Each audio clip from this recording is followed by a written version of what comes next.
Hello everyone, my name's Rebecca and welcome back to my Pixel Quest where we're continuing with our blind playthrough of Ace Attorney Investigations.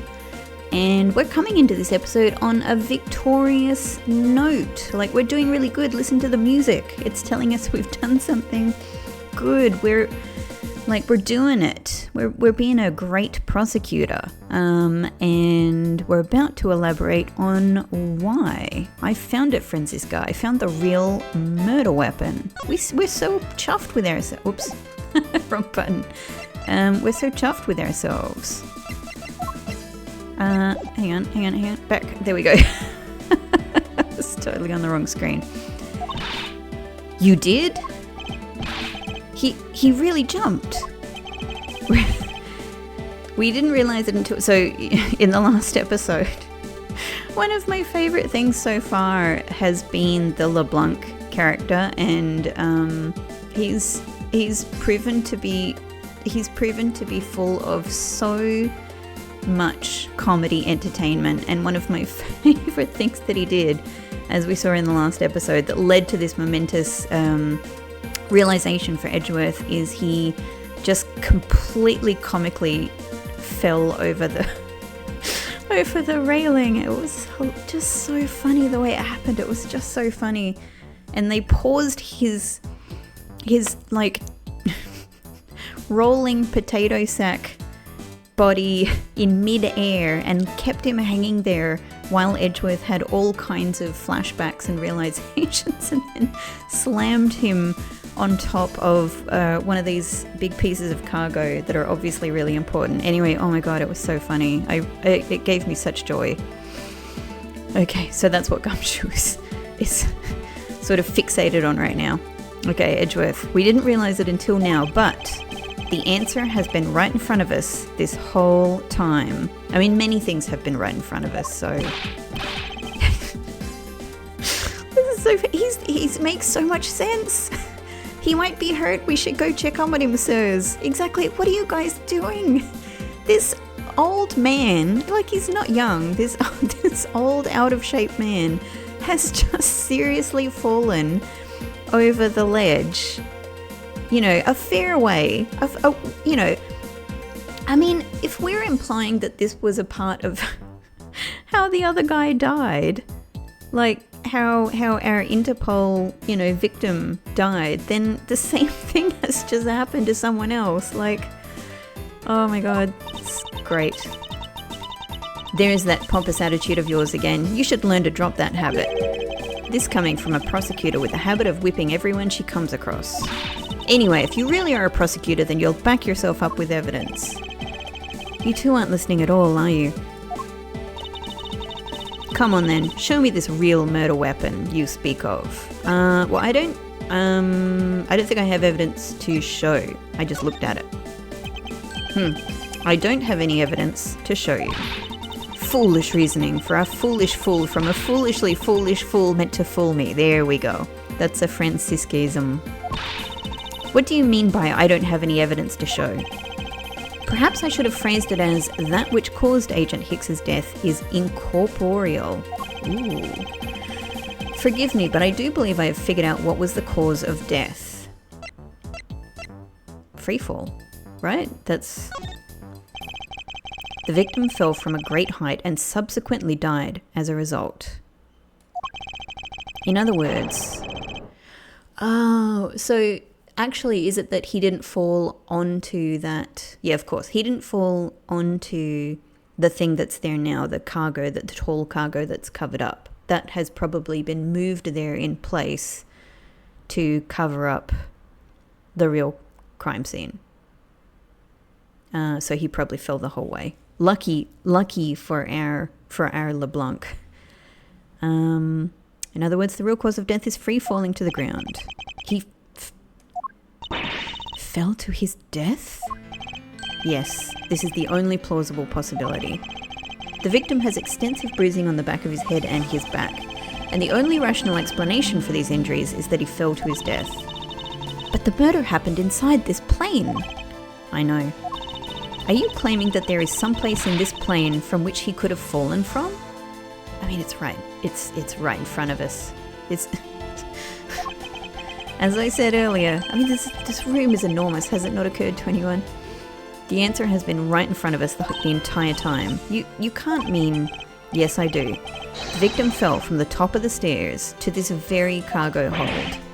What? Then we're in trouble. He may have a second death on our hands. We may have a second death on our hands, sir. Gumshoe is the only ethical person in this game. Like, he's doing something actually professional. Hey you, tell me you aren't dead, pal. Quiet, why are you screaming? He's alive. See, at least he checked. And there you have it, Miles Edgeworth. It's not possible that Agent Hicks fell over the railing to his death. I mean, it is possible because people can fall in all kinds of weird ways, right? Like, it doesn't necessarily need to be the height thing. That man is living proof of that. I suppose it's true that it's not possible, given the current circumstances. The current circumstances? What is that supposed to mean? Suppose that large piece of cargo wasn't there at the time. What would have happened then? He would have been a Borginian pancake for sure, sir. A little bit less professional now. I suppose that man over there wouldn't still be breathing. But the reality is that the cargo box is there. So there is no point in entertaining your wild hypothetical scenarios. Oh, I had to take a break, but I'm back. So let's get back to these wild hypothetical scenarios. It may be there now, but there is no proof that it was always there. Ha! As if there could have been a window of time when that giant box was not there. Ah, but there was. What? What can I use to show her that it's possible the box was not always where it is now? Good. That's a really good question, and I'm really glad you asked, Edgeworth. Is it gonna be the note about when the cargo... Where do we have that? Don't we have... Hang on. Oh, this one. Oh, okay, right. I expected it to look like this, not like a little booklet. Okay, made a brief stop from 4 a.m. to 5 a.m. to transfer cargo and refuel at... I mean, I don't know if this is it.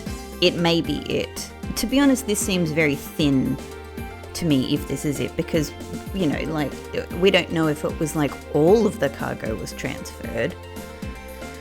So, yeah. At the moment, this is my best guess. But I don't think there's anything else that relates to it, so let's do it. You refueled in the Republic of Zhengfa? Yes, this flight had a short layover in Zhengfa in order to refuel. But that wasn't the only reason for the layover. We also transferred some cargo. What if even he is saying, what if the box in question was only transferred onto the plane at that time? To further prove my point, but I don't think you are proving your point. Like, I think, you know, Francisca's kind of right here. Like, this is just a supposition. This is just a maybe. It's possible. Let's take a look at what's next to the box in question. Ah, it's labeled Zhengfa Express. Correct, meaning it was loaded onto the plane in Zhengfa. I mean, that is actually quite good. Again, it might not be like 100%, but that's actually pretty good. And we've got some other stuff there that actually seems to be saying Virginia to the USA. So there you go.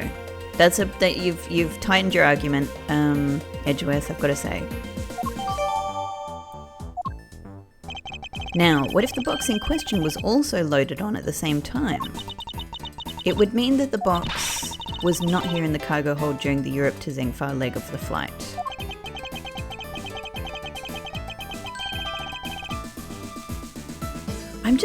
Now that they've said that, I'm just thinking about what is the trajectory of this flight. So I know it's originally come from Virginia. I don't know where we're imagining Virginia is, but it's going to the USA. We know where that is. Zhengfa, you have to imagine that we're imagining it's somewhere around China. You know, I know this is like, you know, we're dealing with some made up places here, but yeah, it just seems strange to imagine. Virginia seems Eastern European. I don't know. It seems like a weird trajectory for the plane. But your theory is still very far-fetched. Then allow me a chance to prove how very likely my scenario is. My first order of business will be to examine that piece of cargo in more detail. Yes, we're back to investigating. We can go around with our little legs. Edgeworth and his little legs. We've so rarely been able to see his little legs in other games. This is a rather large piece of cargo. There's a tag on it, sir. Let's see. Alif Red Statue. Oh, never heard of it. Oh, no, not that one. This one. I mean, it's, you know, obviously this is way, way, way bigger. I was just wondering if there was anything about this that might seem like a red statue, or that there could be a red statue in the... No. I mean, it's got red eyes, but that's it. Nor I, but all I care about is if we can prove it wasn't here at the time of the crime. Then let's get investigating, sir. It's our guy! Thank God he's alive. Thank God he's alright. Look here, do not go about touching my possessions without my permission. Don't rush up on me like that, pal. Look, we should be happy that he's mobile. So this belongs to Mr. LeBlanc, does it? I should see what else I can find out from him. Good, we've been meaning to chat to this guy for ages. Let me just have a look around at anything else I can look at before we lose the opportunity. Keeping track of this many pieces of cargo must be very taxing on the cargo crew. This sure brings back memories of when I worked as a part-time mover, sir. By the look in his eyes, he's waiting for me to ask about the rest of the story. But no matter how he pours on the puppy eyes, I have no intention of doing so. Why? Why are we so mean to Gumshoe? Like, just, you know, have a relationship with him, engage with him. So Mr. Hicks was actually an Interpol agent. That is so cool. I can't believe he was from Interpol. The adventure, the glamour, and the miraculous big escape when you get caught by the enemy. Except in this case, there was no big escape. And no miracle. Well, not that we know of. It's probably going to be very similar answers, so I'm happy to just go into the convo. LeBlanc's cargo. I take it that this large piece of cargo belongs to you, Mr. LeBlanc. Of course it is mine. I shipped this fine piece of art from Europe. This Alif Red statue is worth 10 million cents. No, maybe much, much more. Mr. LeBlanc's reason for choosing this plane must have been the large cargo hold. 10 million cents? I suggest you stop trying to calculate how many packets of noodles that makes, Detective. Darn, how did you do that? I feel like you keep getting better and better at seeing right through me every year. Though I grow with each revolution of the planet around the sun, I have the distinct impression he continues to madly spin in place. You're so snobby. Hey, Mr. Edgeworth, so that 10 million cents, is that in euros or in dollars? Does it really make a difference to our case? Mr. LeBlanc, there is a chance that your cargo is related to our murder case. I was wondering if you would allow us to examine it a bit closer. It is a very valuable piece of art, so no, there will be no touching.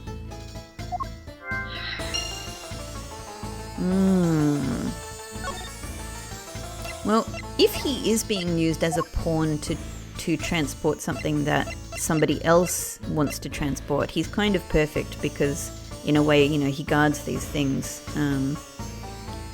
like a guard dog. Let's ask, finally, about this. What a waste. How horrible to see a priceless piece of cloth soiled. I assure you it wasn't me. I believe it to be the work of the killer. I will teach that killer a lesson. You can be sure I will. It will be the LeBlanc Revolution. I think he meant the LeBlanc Retribution, but either way it sounds intimidating. That's it? No, we're not getting any other... I expected some more information from him about that. Why do you show me something of no value? It's what we were just talking about.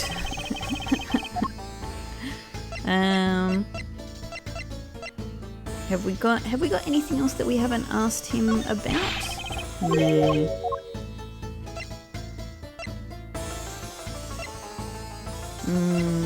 It's probably not gonna. None of this is relevant to him. I don't think there's anything else. Am I going crazy here? That can't be it. Maybe there's something else for us to actually look at. Let's try. The leftover suitcases sit here lined up in 2 pretty neat rows. Too bad for Miss Tenero, but this design is unmarketable.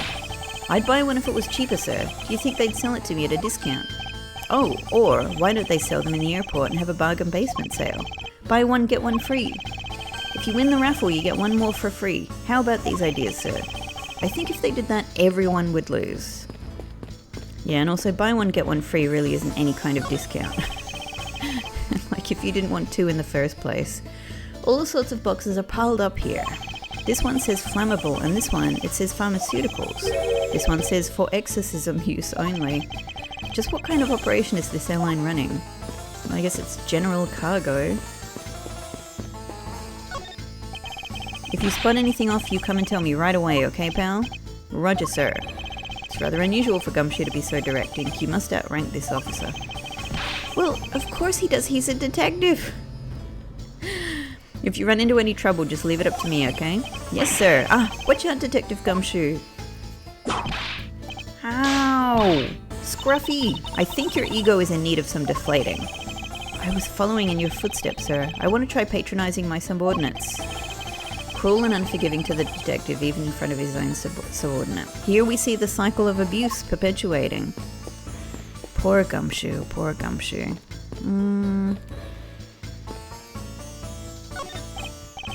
Oh, we've talked about pushing the buttons. This is going to be the same. This is the same dialogue. I'm trying to get through this because I'm now thinking, what if we go and have a look at the top of the stairs? Like, now that we've got this new theory, is there anything that we might know? Nope, there's not.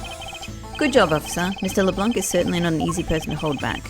No thanks necessary, sir. It's all part of the job, even if he did eventually get by. Well, I have a few things to ask him anyway, so it worked out in your favor this time. Thank you very much, sir. Next time, I'll be sure not to let anyone through.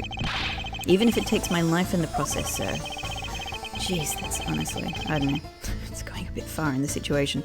I appreciate the sentiment, however, we can't have people getting hurt on the job either. Alright, there's nothing to look at there, so the only thing really is for me to figure out something else I can say to LeBlanc, and what that means is something else I can present to LeBlanc. I'm just surprised it wasn't the cloth, or this if nothing else. We tried that. I feel like this is, oh, we can look at this. No, we can't. Oh, of course not. There's nothing, I mean, we can look, but it's seeing more or less the same things we can already see. Grape juice. Handle with care. Bed sheets. 50 white bed sheets.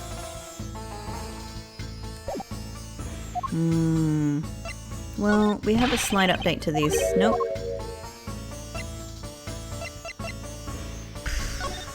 Do you want to see the victim? No.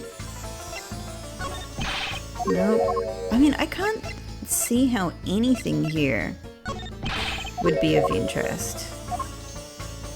What am I missing? Surely it's this. But this...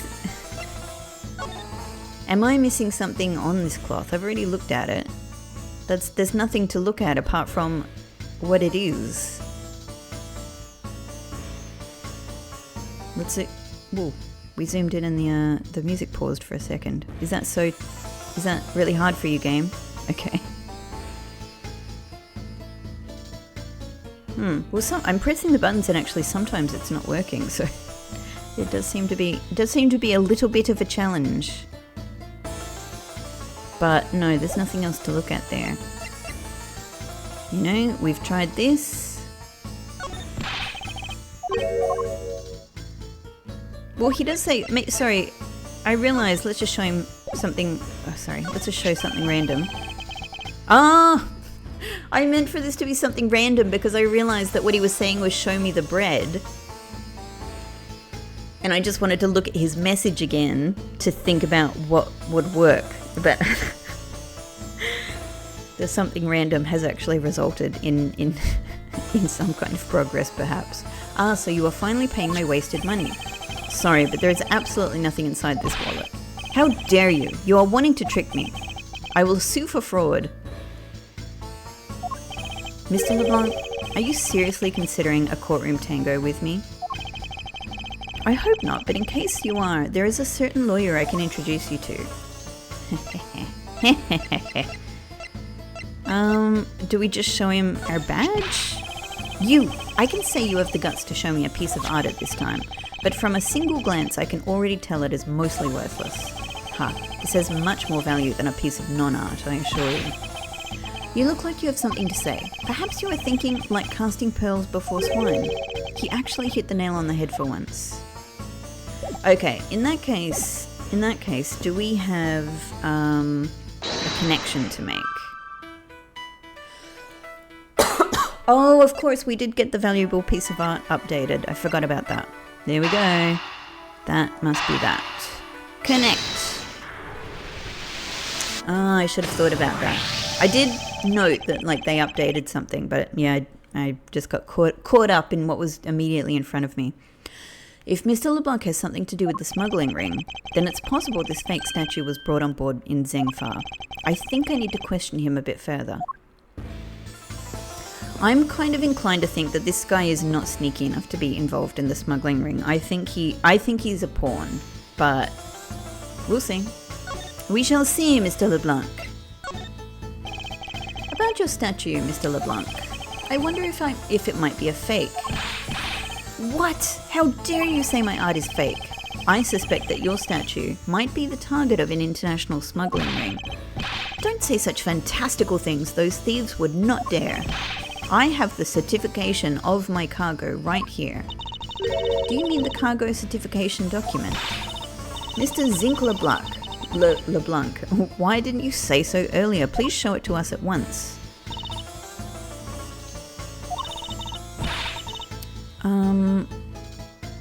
I'm just looking at the... Is that the Goyu logo there in blue in the background? I'm not sure, I haven't paid enough attention.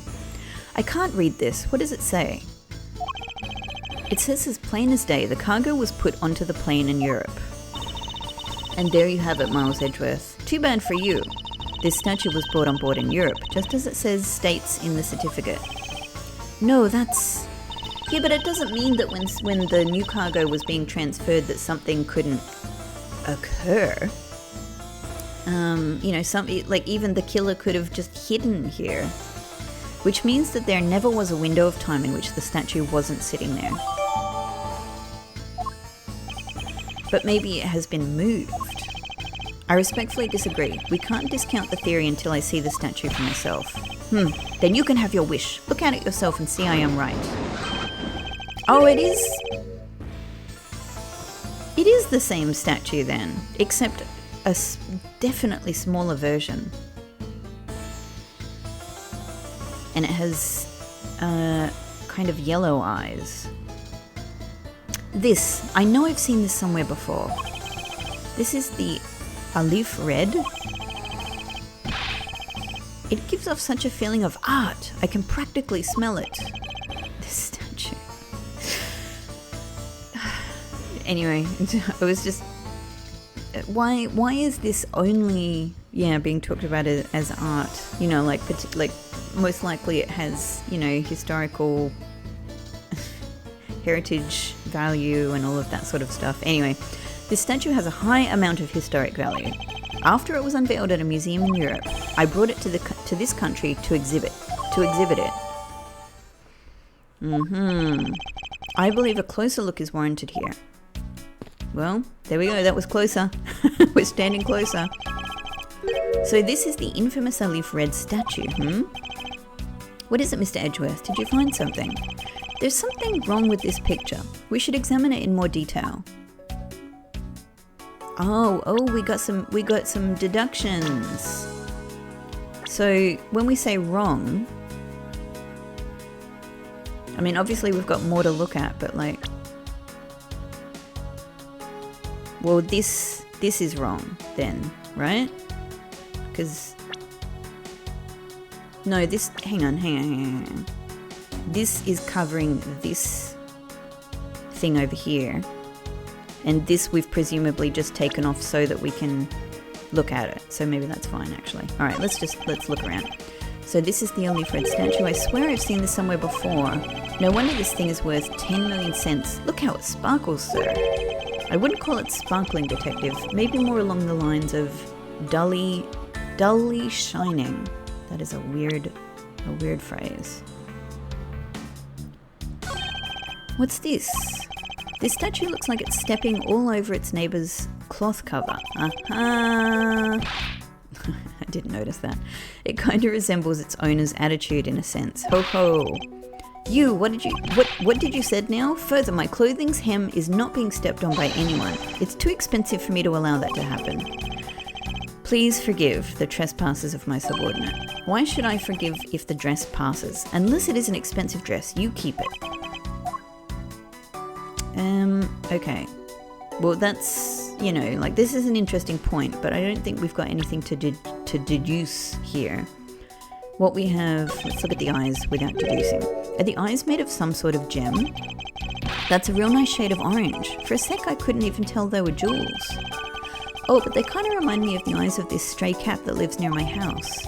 Are the eyes supposed to be this color? Is it possible this statue is a fake? They're really handing it to me on a plate, and I totally know what it is. Like, we've already looked at the picture of the statue, and the other statue has red eyes. But can I just say, the size of this statue, this cannot be the same statue. Look at this. That is much bigger. That is so much bigger. Look at the size of the people here. This is about, this is at least 4 times bigger. Like, just, this is so much bigger. Anyway, but it's got to be this. So, present. Eureka! These eyes are awfully orange, don't you think? Yeah, and pretty. They remind me of sunsets when I was in grade school, sir. I don't think you see what I'm talking about. No, I do. It's really like the color of the sun when it's setting, sir. Ah, the memories. I remember standing out in that field, spinning with my arms out until I felt ill. Oh, this is so sweet. I don't care about sunsets. Focus, detective. What color are the eyes in this photo? Huh? Ah, sir, they're red. Except, sir, this is clearly an entirely different statue because it's much, much larger than this one standing right in front of us. As I thought, this statue is a fake. Mr. LeBlanc, Edgeworth, maybe you're a fake. What do you want? Do you not know I am a busy man? I allow you 2 seconds for your answer. The Alif Red, I suppose this is your pride and joy, is it not?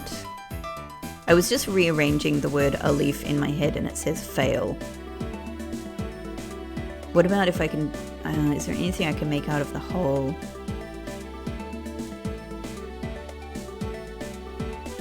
Flared? It is the biggest trophy on this European trip. Do you know why I wanted to possess this statue? The trigger started 17 years ago. Better grab a chair, sir. Sounds like this is going to be a long story. Mr. LeBlanc, I regret to inform you, and you have my heartfelt sympathy, but what is that? Sympathy? For what? You'll see. I'd like you to compare the eyes. That large fellow there has very bright and pretty eyes compared to you.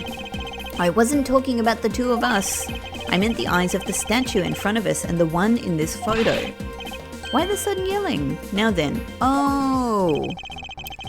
It is a photo of the statue on display at the museum in Europe. I don't know what that's meant to be. Now, what do you see, Mr. LeBlanc? The statue before us is a fake. A fake! I believe that even further examination will be required now that we have confirmed that this is indeed a fake. I just feel like this is a weird leap given the size difference. I'm just gonna have to ignore it. But like, man, this is not the same statue. I mean, you know, it's not even remotely the same statue. There must be some sort of proof that this was brought on board in Zengfa, and I will present to you to you evidence that will resolve the remaining contradiction. Well, it's got to be the corner, right? Except, yeah. No, because this was brought in Zengfa. This is over the top of it. That's got to be it. Is this spot somehow connected to any of the evidence I hold? Oh, hang on, I have to deduce. Okay, it's this one then. Because it's got the actual times. There is clearly a oh no, this sounds like a fail. It's just a simple case of a cargo cover getting stuck under another piece of cargo. Yeah, but why are you sweating, Francisca? Why are you sweating? That's not possible. But it is. It shouldn't be this way, but the statue is on top of the cloth. Supposing that the neighbouring piece of cargo was brought on board in Zengfa, there is no way that any part of it should wind up under something from Europe. Unless, to fit things correctly, they move some stuff around. Which means that this fake statue was smuggled on board in Zengfa. But then what about the cargo certificate? Let me ask in return, what about Agent Hicks? Why did he come down here in the middle of the flight? There is only one reason why, to secure proof of smuggling activity aboard this flight. So you say, but I don't believe he had to do that mid-flight. We could have just as easily inspected all of the cargo after the plane landed. That may be true. However, you have it backwards, Francisca. Sure, Agent Hicks could have waited until the plane had landed, but he had a reason for coming down to the cargo hold. Suppose he had found the fake at the airport. It would have been after the swap had occurred. At that time, the suspicion would naturally fall onto the statue's owner, who would have no way to prove the statue was switched without his knowledge, which means there is someone involved who is forging or modifying cargo certificates. Dun dun dun.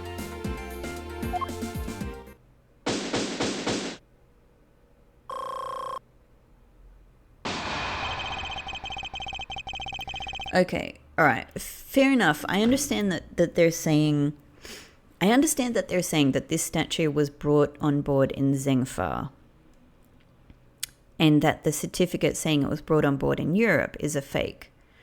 But I don't understand how, if Mr. LeBlanc is innocent, and at the moment he might not be, he might not be, but at the moment I still think he is, then, you know, like, why is he under the impression, like, surely he would know where this statue was before the flight, you know, like, this is his cargo. I don't know. I guess the victim knew the real version of this was going to get nabbed, huh?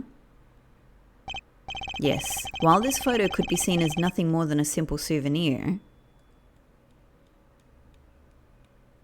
like, did he bring the real version of it on board and then at Zengfa the real version was taken off and a fake was put in its place?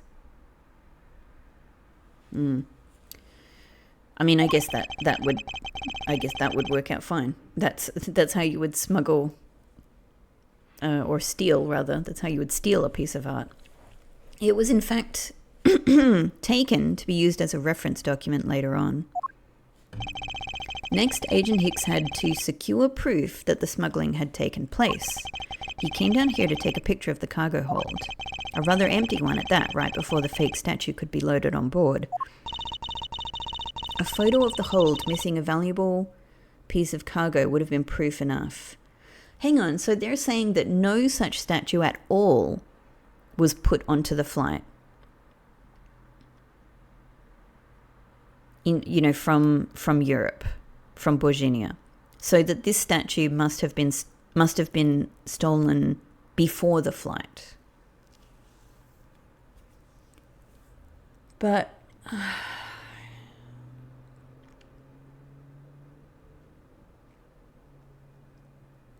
So there was nothing, just nothing was here during the first leg of the flight, and this fake was put on in Zhengfa partway through.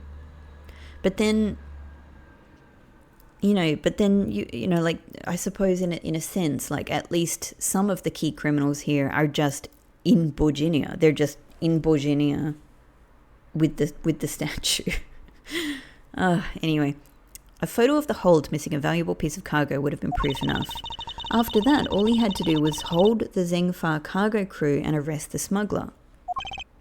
Exactly. This only goes to prove my theory. If the statue was not in the cargo hold during the Europe to Zhengfa leg of the trip, there would have been enough height from which Agent Hicks could have fallen to his death. Officer, move this statue immediately. I want a thorough examination of the floor underneath. Honestly, look at the size of this statue compared to, if we have nothing else to go by, and we do when we have we have all of the characters around the statue during the investigation parts. But if we have nothing else to go by, apologies. If we have nothing else to go by, then with the suitcases, just the size of the suitcases next to this statue. I just have to do this one more time. I know you know. Look at this. Look at it towering above these people. Look at how much this boy and his mother are leaning back, craning their necks upwards to stare at the sheer height of this thing. And look at it reaches up. It clearly reaches up to the like the mezzanine level here, like this second floor, effectively. Just, imagine one of those suitcases sitting next to the statue now. They would have to be bigger than these human beings here. These suitcases would have to be larger than these people. It's just that this is a really big, obvious point. It's not a little bit of a size discrepancy. It's massive. It's massive. It's kind of driving me crazy that nobody's, acknowledging this. What is going on with this size difference? The suitcases here, I'll stop this soon. The suitcases here come up to nearly the top of the statue's arms. And also note that the statue here is also on quite a thick, foundation, like a not a crate, but you know what I mean, like a little thing to carry it on there. This statue, as far as I can tell, is on the ground. It's on a piece of red carpet. Imagine the suitcase is coming up to nearly the top of its arms there. In actuality, these suitcases should be maybe waist height on these people. A bit above the height of those fence posts. Just this is such an enormous difference. What the hell? This is we're just being asked to ignore it. We're just being asked to ignore it. Okay, let's look at the floor underneath. Ms. von Karma, I'm ready to report my findings. Go on. After moving the Alif Red statue out of the way, that's meant to be a drum roll, but I can't do that sort of thing. We tested the area under it with luminol, and there was a reaction. Oh, we're getting cool music. I see. There was a reaction to luminol, an indication that there was blood in that spot. Can we stop looking at it now, sirs? It would seem that my deductions were correct after all. I suppose it would appear that way. The culprit cleaned the blood up well. And how do you think the killer did that? Ah, finally, it's time for a cloth. Take that! The killer used the bloody cloth I found inside the suitcase to clean up the mess. I mean, to be honest, if they actually cleaned up all of the blood, enough that blood is no longer visible on the floor with just a bit of cloth, like anyone who's done any kind of cleaning will know how amazing that is. Like, of course you would be able to, let's say it's even quite a thick bit of cloth and it's got a fair amount of like power to soak stuff up. Like, you know, you might be able to get the majority of the blood off, but like you wouldn't be able to get everything off, especially since you're still cleaning with the same bloody cloth. You know what I mean? You would kind of need another, like at least another cloth and probably some amount of liquid to be able to completely clean. Anyway, all right, they cleaned it with the cloth. I see. They had a need to clean up all the blood before the plane landed in Zhengfa. Yes, because otherwise the cargo crew would have discovered it during the layover. So you guys are saying that that the murder happened before the plane landed in Zhengfa? There is no other conceivable timeline for the events of the murder. But if that is true, then that throws a certain person's testimony into doubt. If the murder occurred before we landed in Zhengfa, then this becomes highly suspect. Alright. Well, I've got to have a think through. So, I mean, they could be talking about Mr. LeBlanc's testimony because he was talking about seeing, you know, the time at which he saw, the agent, Mr. Hicks, get into the elevator. But at the same time, I kind of feel like we've already proven at this stage that he was very wrong about that, and that he got the time completely wrong because he was on a very different. He was like what, 9 hours difference. So if they were referring to that, I feel like we've already proven that wrong. I'm trying to think about. I'm trying to remember like what Miss Meal has said in relation to time.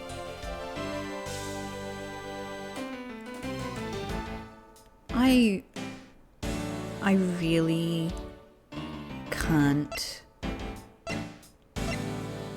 At the moment, I just can't remember. I remember talking with her about things in the gift shop. But I feel like she hasn't had a huge amount to say about the timeline of events, per se. Maybe, let's just go simple. Let's just say Mr. LeBlanc. Maybe that's what they're talking about. The times referenced by Mr. LeBlanc in his testimony are inaccurate. However, I believe the actual body of his testimony is fairly reliable. What are you sputtering on about over there? Hurry up with your answer. Yeah, okay, fair enough. Look, I did think I was wrong about that. The point to focus on is the fact that the crime occurred before we landed in Zhengfa. If the murder occurred before we landed in Zhengfa, then this becomes highly suspect. Oh god. I mean, I don't suspect Mr. Nero. I think... I don't know, maybe I think that at this stage, we've kind of gotten everything out of her that was necessary. The one I suspect is Ms. Meal. It's just that I literally can't remember what point of her testimony we could be talking about, but let's say her. Recall Ms. Meal's testimony about Agent Hicks in regard to when we departed Zhengfa. I can't recall that. I saw Mr. Hicks sitting in his seat at 5 a.m, I had completely forgotten that she said this. Is that actually what this... Hang on. Is that actually what this is? That is... I should have just looked at this. Yeah, she had this whole testimony and we got a whole piece of paper about it. Yeah. Alright. Great. We got her. She claims Agent Hicks was alive at the time of the service calls, but That totally contradicts the facts, sir. But why would she lie about something like that? Francisca. My gal. I think the only person who can answer that is Miss Meal herself. Dun dun dun. To be continued. Do we get the God, I love that music. That save dialogue box music is so nice. I really look forward to it every time. Let's do it. You can't sleep your way out of this one. Ah, she's trying. Miss Meal. Miss Meal! Huh? Do you recall what you said earlier about when you answered some service calls as we were departing from Zengfa? Huh? You said that Mr. Hicks was sitting in his seat at that time. However, that is simply not possible, because Mr. Hicks was dead long before we ever touched down in Zengfa. Oh? Miss Camille. Maybe I didn't see what I thought I did? No one could make a mistake so large, Miss Meal. But I make that kind of boo-boo all the time.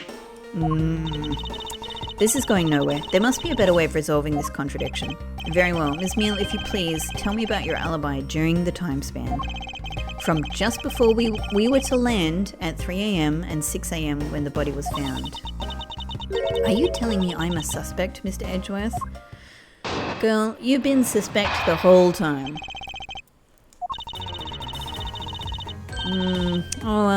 Yeah. From 3 to 4, I was in the flight attendant's room all by my lonesome self. Yeah. And from 5 to 6, I was in the flight attendant's room all by my lonesome self. Bah? Well, her own testimony, I suppose, is direct contradiction to that. Miss Meal, wake up! She fell asleep again. It looks like the only way I'm going to be able to wake her up is by pressing her.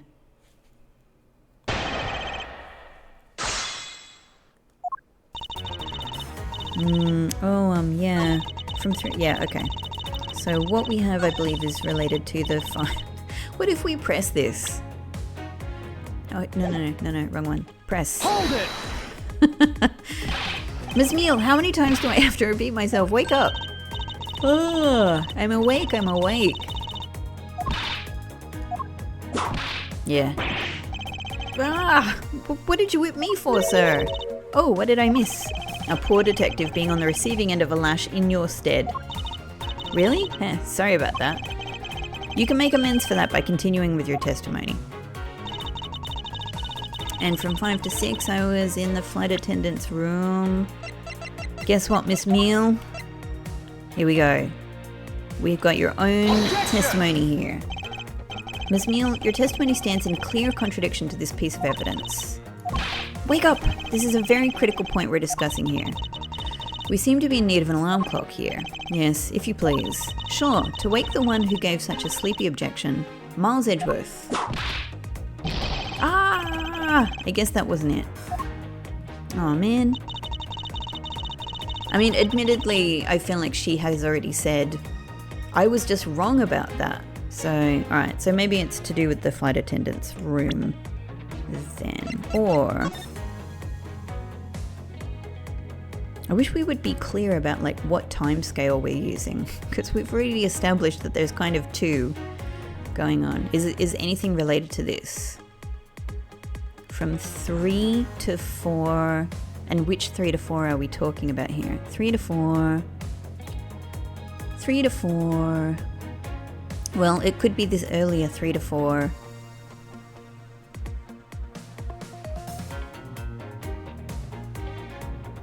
In which case meals are being served. And then 5 to 6 drinks are being served. But also in the other 5 to 6 meals are being served. Well, look. Maybe this is the thing. Oh, can I look at this? Oh, hang on, let's do this quick while we Nothing? Something. The jewels in the eye sockets, they were made to look just like real gems. So you mean these aren't real? Do you really think the forgers would waste that kind of money on a replica? Yes. Like, I mean, not necessarily, like there are many kinds of gems, right? Not everything is a hugely expensive gem. I guess not. Ooh, I just got a really great idea. I can probably find some rocks down by the river I can polish up to look like real jewels. I think I'll try that out and give one to Maggie as a present next time. I wonder if he's serious, and I wonder if I should try to stop him if he is. Okay, so is it just the eyes? Yeah, okay, that's it. Nothing else. You know, has it got a bit on it with a button that you can press and a bit opens up and there's interesting evidence inside? No. Okay. Fair enough. Okay, well, so I think it's just this then, because we don't have anything else on Miss Meal. But I'm not sure, like, if we're doing this, which one are we pressing? Objection! Nope.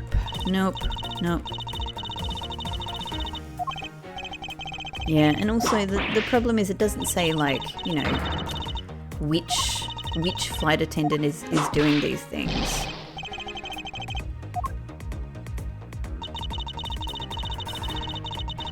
Let me have one more look.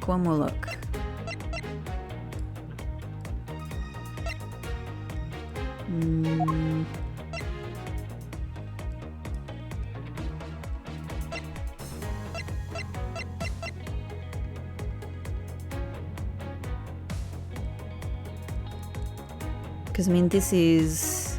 left in the attendance room at 5:40. Alright, in that case, this. I wonder if you would be so kind as to take a look at this receipt, Miss Mew. Huh? A receipt? For what? It's for the suitcase Miss Tenero bought. Now, if I may direct your attention to the timestamp. As you can see, it clearly says 5:40 a.m., Miss Tenero. Yes. Huh? Why is the killer here? I thought you'd have locked her up by now. It sounds like she's just calling her like a cool nickname. Hey, it's the killer. How you going? I requested that she be present as a witness so that we may straighten out your complex lie. Yeah, she knows she's being targeted. Now then, Ms. Tenero, between the hours of 5 and 6 a.m., you took a trip from first class down to the first floor in-flight, down to the first floor in-flight shop, correct? Yes, I went to the shop to buy a suitcase, after which I went straight to the attendance room to drop it off. And did you see Miss Meal there at the time? No. So, Miss Meal, where were you really between the hours of 5 and 6 a.m.? And also, don't you guys have a work schedule? Like, don't you have to be in certain places at certain times? There's only 2 of you. Miss Chamomile, huh? The bathroom? I'll be the one to ask the questions here. Yeah, maybe that's it. I probably just missed her. Nature calls, you know. Do you take me for a fool? That's a little too convenient to be true. Nevertheless, like if I were a criminal, I'd go with that. But it's the truth, cross my heart. I don't have enough conclusive proof to counter-argue her at this stage. You don't believe me, do you? But please, won't you give me a chance and hear me out? Dun dun. Just taking a sip of my coffee. Reason for suspicion. Everything about her, every single little thing about her has been suspicious from the very first moment. Look, I know you're suspecting me because I'm one of the crew. But you'd think then maybe you should also suspect Miss Rhoda too. She's the one in charge of the elevator keycard and the shop, you know. If you ask me, that makes her super suspicious. If you ask me, please leave Miss Tenero out of the conversation. Only you are under suspicion for now. I don't get it. Why are you covering for Miss Rhoda all of a sudden? Because we like her. Because she's nice. Oh, now I get it. Maybe you've got your eye on Miss Rhoda. He does not. He wouldn't dare. Oh, I forgot to read that. Whoops. Never mind. But you want to know something? Ms. Rhoda actually kind of hang on, what did I miss? Of course I'm keeping an eye on her. I can't very well let her escape, can I? I have absolutely no interest in people who can't appreciate my sense of design. So they're implying that Ms. Rhoda actually does kind of like us. Oh. We've known each other for such a small amount of time, and also for most of it she thought that I was a murderer. So yeah, oh well. Now's not the time for this sort of talk. He got no interest in business of this kind, let me tell you. Look, I know you're suspecting me because I'm one of the crew, but you think that maybe you should also suspect Miss Rhoda too. She's the one in charge of the elevator keycard and the shop, you know. So this could be the thing. If you ask me, that makes her super suspicious. It's got to be this. It's the only sort of... So maybe let's, no. Let's try pressing. Hold it! And what are you in charge of, Miss Meal? I take care of the attendance room. That doesn't count. But I spend so much time in there, it might as well be my responsibility. Mr. Edgeworth, Cammy is very talented in languages, so she assists passengers who may not speak English, especially those who speak Virginian. She is the only one on this flight who is fluent. What other languages does she know? Like, they're implying she knows more than Virginian. Oh, you mean the kind of what am I in charge of? Oh, you mean that kind of what am I in charge of? Why didn't you say so in the first place? What else could I have meant? Yes, I'm really good at Borginian. She's fluent in Borginian. Then I suppose you're in charge of processing documents in Borginian. Yeah, I take care of anything that has to do with Borginian. Very interesting. Oh, excuse me, very interesting. So, but, Oh, hang on, it's been added to the end. I was like, but we don't have a statement to... There we go. And some of the Borginian stuff. So in that case, what do you think of this? Objection! Do the thing. Do the finger, Edgeworth. Do the finger. So you are the... Excuse me. His voice broke. He's just coming out of puberty. So you are the only one on this flight crew that speaks Borginian. Is that correct? Oh, yeah, I guess so. I studied abroad in Borginia for a while. If that is the case, then the signature on this document belongs to you, doesn't it? This is a falsified piece of documentation with only one purpose: to falsify information, to lead anyone who read it to believe that Mr. LeBlanc's statue was loaded in Europe. The only person who could have either prepared or processed this document in Borginian is you, Miss Meal. Yeah, but that's assuming that the document was actually processed on the plane. It couldn't it have been processed... Like, just because the statue was loaded on board, it doesn't mean that that's after takeoff. Like, they would load it, they could produce this certificate. This all could have been done at the airport, right? Whatever. It's not as bad as the giant discrepancy in size between the statue. We'll see. We'll see if it comes up. Without your participation, the smuggling of the Alif Red could not have occurred. Except for anyone else at the airport. Don't sleep while I'm pointing my finger at you. Ooh, here it comes. The bad girl. Oh, I wouldn't dream of falling asleep on you, Mr. Edgeworth. So this is meant to be kind of, you know, like a cigarette. But it's bubbles. Cute. It is exactly as you say. Are you confessing to having participated in the smuggling? No, far from it. It's true that I was the one who signed off on the document. She's actually got eye detail now, because I suppose we're seeing her real self. But you can't use that fact alone to make your allegation of smuggling stick. There is no direct correlation after all. Ooh, big one. All you have is my signature on a piece of paper. Really? All you did was sign it? I neglected to check if the cargo had been loaded onto the plane properly. So sorry about that. It seems that she's finally woken up. This is going to be one tough fight. Suppose, and this is just a supposition, even if I was involved in the smuggling, you can't throw the charge of murder on me just like that. Objection! If you were involved in the smuggling, you would have a strong motive to kill.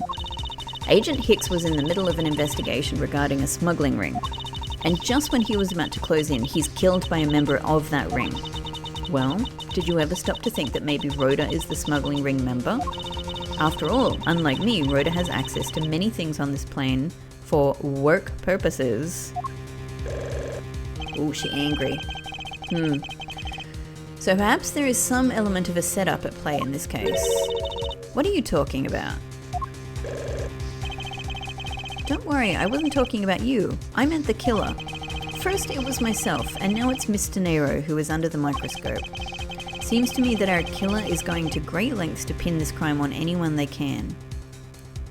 Under the microscope is a weird phrase to use for what he means, I think. You have no proof that Rhoda is being set up, or that she isn't. Actually, I believe that she was indeed the intended target from the very beginning. I believe that the plan was to push all of the blame for the crime onto her, and this evidence will prove my suspicions. This proves that the killer was out to frame Mr. Nero from the very beginning. Is it the suitcase? Hang on, let me just double check. So I got a lot of documents here. Oh, that's just the autopsy report, the receipt, and Miss Muir's testimony. It must be this. Take that! The killer could have hidden the body anywhere. Could they though? Could they? How many other things are there that would be appropriate for putting a body in? There's a lot of boxes and stuff here, but it's full of cargo. I don't know that there's many other choices down here, to be honest. Why is that? Perhaps it was to move the body up from the lower deck to the first floor. However, why go through the trouble to do so? Ooh, she's angry. The only way all these actions make sense is if the killer had wanted to frame Ms. Tenero for the murder. Ms. Tenero buys a suitcase on every flight she works without fail, but should her suitcase be switched with the one containing the victim's body, that would put her in a very tight spot. Unfortunately for the killer, the turbulence put an end to that plan. There wasn't enough time to put the body back into the suitcase. Ergo, they made do with whatever was at hand, adapted their plan, and tried to frame me as I lay unconscious on the floor from the turbulence. The killer then went to hide the suitcase in the in-flight shop, and brought the piggy bank back to the elevator in order to fabricate a false weapon. A lot of work for a fruitless endeavor, wouldn't you agree? Man, it wasn't that long ago that he said, oh, this is going to be a tough fight. No, this is easy. We've flown here, with one step. We've put the whole thing together. Sounds like the killer had a tough time too, huh? I mean, why did the killer need to frame someone that badly anyway? That is because of the special circumstances surrounding this particular case. What special circumstances dictated the need for the killer to frame someone?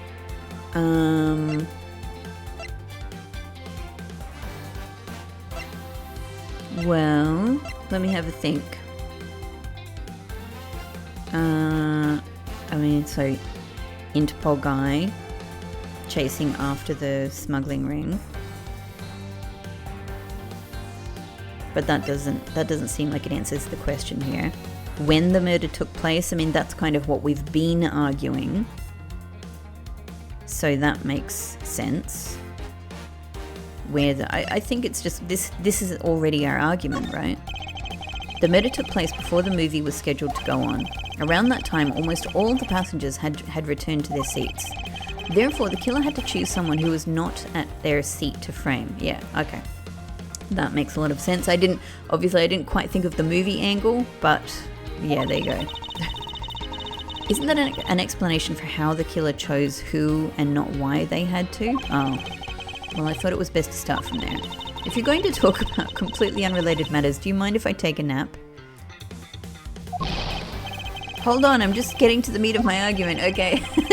Hey, we were both wrong, Edgeworth. We were both wrong. So maybe it's where the murder took place because of the key card issue. Yeah, the special circumstances is simply that the murder took place on a plane mid-flight. No matter which country, customs is quite strict in this day and age. So no matter what you do, the chances that the body will be found is very high. Therefore, there was no choice but to frame either Mr. Nero or myself. In other words, the only one who fits within the boundaries of the criminal's movements is not Mr. Nero or myself, but you, Ms. Camille. Only you and you alone could be the killer. Oh, that made me yawn for real. It's too much yawning on screen, too much yawning. And I am, like I think most people, I'm really susceptible to like yawning when I see anybody yawn or even see people talk about yawning. Are you done already? I was about to fall asleep again. Anyway, let's be honest here. You don't have anything on me other than a whole lot of circumstantial evidence. Yeah. Edgeworth, you can pull this together. I can see the outline of how the murder occurred, but I have no definitive evidence. And isn't there a piece of evidence that's still unaccounted for? Something that I still can't quite fit into the big picture. The mobile phone, surely. Take that! I don't have any actual evidence. I thought not. But that's because it went missing, and still is. Missing? What do you mean by that? In the complex puzzle that is this case, there was one piece I kept getting stuck on, and that is the victim's cell phone. Francisca, you were waiting at the airport for a phone call from Agent Hicks's cell phone, or at least that's what you told me. That's right. But Agent Hicks's cell phone could not be found at the crime scene. You mean the killer took the phone with them? Precisely. I suspect that if we were to find that phone, it would lead us to the killer. Ha! Come on, get serious. If the victim fell to his death from that height, wouldn't his phone break as well? No, not necessarily. And also, that's clearly this is a nice kind of old school phone. A lot of them were made quite well. It would be on his body. It would have the body to cushion it. We won't know that until we try a little experiment, will we? Oh, just call the cell phone, yes. Francisco, I'd like to ask for your assistance. You know the victim's phone number, do you not? Could this woman be... Could even she who has constructed this whole murder cover-up and attempted to frame someone, could she be thick enough could she be thick enough to not turn the phone off? I mean, surely breaking the phone or at the very least turning it off is the very first thing you do, right? Of course I do. I mean, if she had done that... Oh, Francisca has the exact same model of phone, just in a different colour. Agent Hicks's phone, it's ringing from somewhere, sir. I hear it, detective. Now, where is it coming from?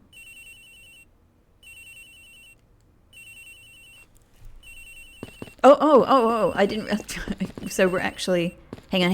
I just want to move around to see if the sound changes. Oh, so we can actually leave. Hang on.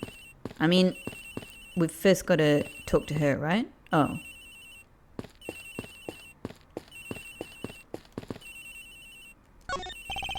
It sounds like the phone is up in the flight attendant's room. We'd better hurry to the flight attendant's room, sir. Okay, so anything that we click on is probably going to give us that answer. Let's go to the green arrow. Flight attendant's room. The ringing's coming from somewhere in here, sir. Leave no stone unturned, Detective Gumshoe. We must find it. I mean, it's ringing, so it's not gonna be that hard, right? It doesn't seem to be over here. Then let's look somewhere else, sir. Oh, good idea, Gumshoe. The ringing's coming from in here, sir. What? No, it can't be. This has got to be the victim's cell phone. Just whose locker is this, sir? Well, if we're talking about the closed one, then that is Rhoda Tenero. It's Miss Tenero's. What? But why, like, given everything that we've said, why wouldn't this be part of the framing? It would be very, because we know that Miss Tenero's locker had the key card in it. And if someone is going to steal the key card, then they could just as easily at the same time, or later on, stick the phone in there. So, Mr. Edgeworth, how did it go? Where did you find the phone? Oh, she know. I found it in the flight attendant's room, in Miss Tenero's locker. What? But, Rhoda Tenero, I don't know anything about the phone. It wasn't me. Miss Von Karma, is it? I suggest you arrest Miss Rhoda Tenero right away. Wait, I have a theory. This is related to the incident with the keycard. When the killer went to steal the keycard, they conveniently stashed the cell phone in Miss Tenero's locker at the same time. But that doesn't... I mean, if they acquired this cell phone at the time of the murder, that doesn't make sense because they would have had to steal the... Well, also, if we're saying that Agent Hicks is the one who stole the keycard to get down here in the first place... Why, you know, nothing here is really making sense to me. This is related to the keycard, all right, in the same way that we have zero proof that the killer did just that. Nah. The only voice that sings the truth is evidence. That is the one bird we cannot ignore. What should I do? Francisca's right. I can't offer baseless conjectures at this point. All right then. Why did the culprit take the cell phone from Agent Hicks? And that is going to be the perfect place to leave this episode off. Yeah, a lot has happened. And we're surely just about done with this case. I'm sure that there's not much more. Oh, excuse, there's a truck beeping outside, you might have heard. Yeah, so we'll see where this goes in the next episode, and probably I'm imagining we're going to be starting the next case fairly soon, but who knows? Anyway, thank you so much for watching, and I'll see you then.